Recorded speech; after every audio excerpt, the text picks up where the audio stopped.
So spine stretch forward may look very similar to a forward bend in yoga, but it's actually very different. And here's why.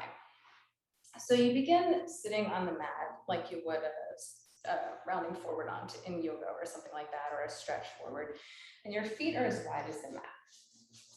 Now, if your hamstrings are tight, you can keep your legs bent, that's fine, but you do want to flex your feet up, pressing your heels forward, pulling your toes back. So you can have a slight bend of your knees, that's cool, but really engage those feet. Then you want to lift up your spine.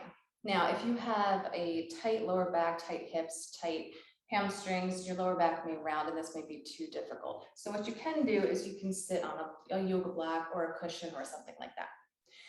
So sitting on the yoga block can help with your lower back, it can help with your hamstrings, but you want to keep this lift of your lower back. So you want to imagine that you're sitting against a wall and you're lifting your back against that wall, so lifting it up. This is the hardest part of this exercise, really, is this lift of this lower back, lift of your spine, lift of your abdominals. Try to lift off my hand here, yep. And then reach your arms out in front in line with your shoulders. And then lift your belly, lift your lower back, and imagine that there's a big beach ball sitting on your lap. And what you want to do is take your navel up and over that big beach ball. Good, and then lift back up. So it's not really reaching for your toes. Your arms are reaching forward towards the wall in front of you, but your abdominals are lifting up and over.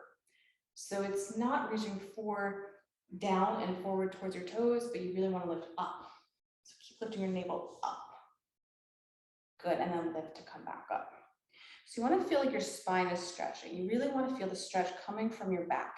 You want to feel each bone of your spine separating, and you want to feel like it's like Play-Doh being stretched apart that doesn't go back to its original position.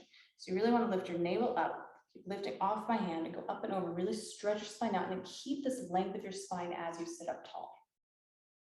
Go ahead and sit back up, off my hand. Good. And then you can add breath. So inhale, lift.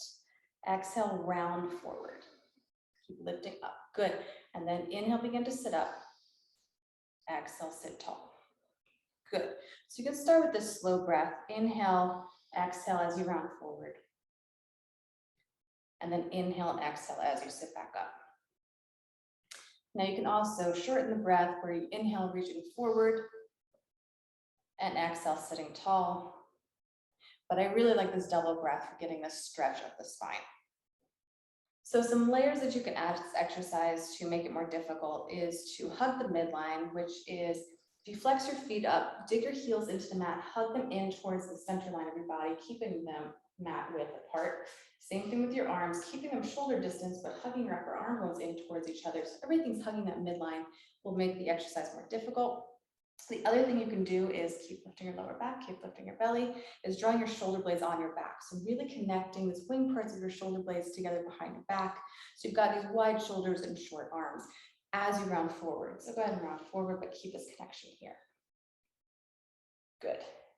And then lift back up. Good. Another layer you can add to make it more difficult is to add a layer of length. So really pressing your hips down, reaching your heels forward, getting that length of your legs.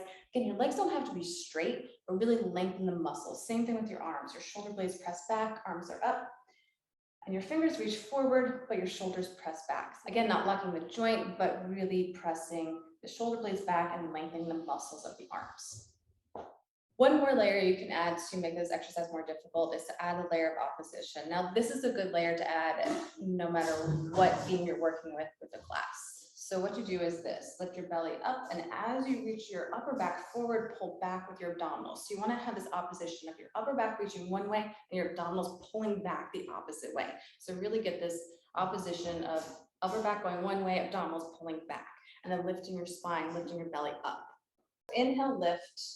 Exhale, round forward. Keep lifting your lower back, keep lifting your belly and up. Imagine that there's this big beach ball sitting on your lap, pulling your navel up and over. So you really want to get this lift of your lower back, lift of your belly, reaching forward with your upper back and pulling back. So find this opposition, reach forward with your upper back and feel like somebody's pulling you back the opposite way.